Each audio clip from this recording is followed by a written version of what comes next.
Hello and welcome to another daily dose of insights powered by Container Exchange. My name is Christian, and every other day we bring to you the key news, stories, and data points that move container markets and hence your business.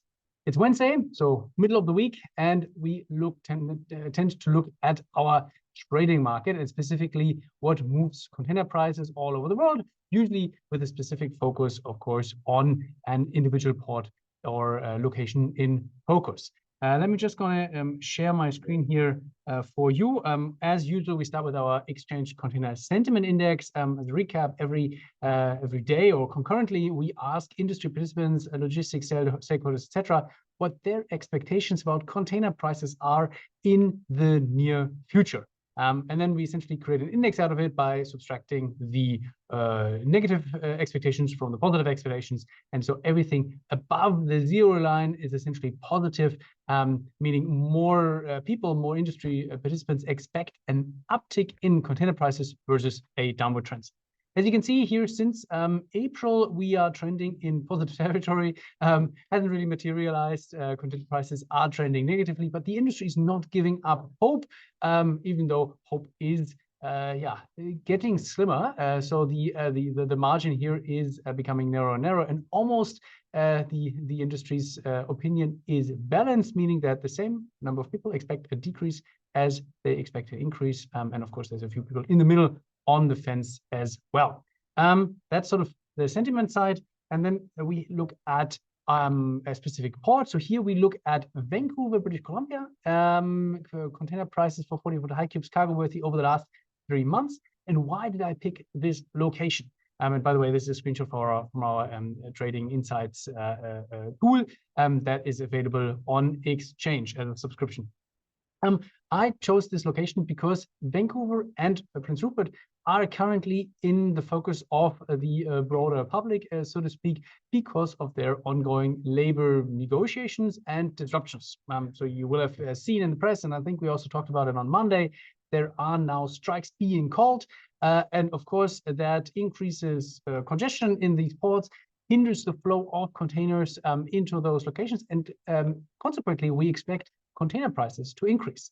And that's what we see. So if you look at the bottom left-hand side, we always look at week-on-week percentage price changes. And as you can see here over the past month or so, or 1.5 months or so, this was generally in negative territory. So we saw a slight week-on-week decrease, sometimes 5%, sometimes 3%, sometimes 10%. And now this is turning around. So this is the first data. These are the first few couple of data points that are really in positive territory, and we see container prices to increase. That might, of course, be an interesting opportunity to still buy containers at lower prices if you speculate on an ongoing impact of those labor disputes. We also will expect a price volatility to pick up. As you can see here in the bottom right-hand corner, is essentially the standard deviation of week-on-week price changes, which we then use as a measure of price volatility. This has been very, very low at around 2%. And of course, we expect this to increase now because there will be an increased focus on Vancouver and likely also trading activity. And then lastly, really quick, we already talked about the Canadian West Coast port negotiations. Port owners now say, hey, we need a cost change. A cost change is required because labor action, collective bargaining action, strikes, they are not moving the needle. We need to negotiate, especially on the core topics that we talked about it on Monday as well, about labor rates, essentially. So wage increases, competition from third-party contractors, and port negotiation. And the labor side, the unions are essentially asking for an agreement to prevent further automation of the ports, and that in light of the question of how to stay competitive in these markets is, of course, a big ask from port authorities. And then secondly, that's what was very interesting, not so relevant to container prices, but more on the freight rate side. Maersk just published a warning that they will execute a relatively hefty general rate increase on the Asia-Europe trade lane of about 50% on FAK, so freight all kinds rates.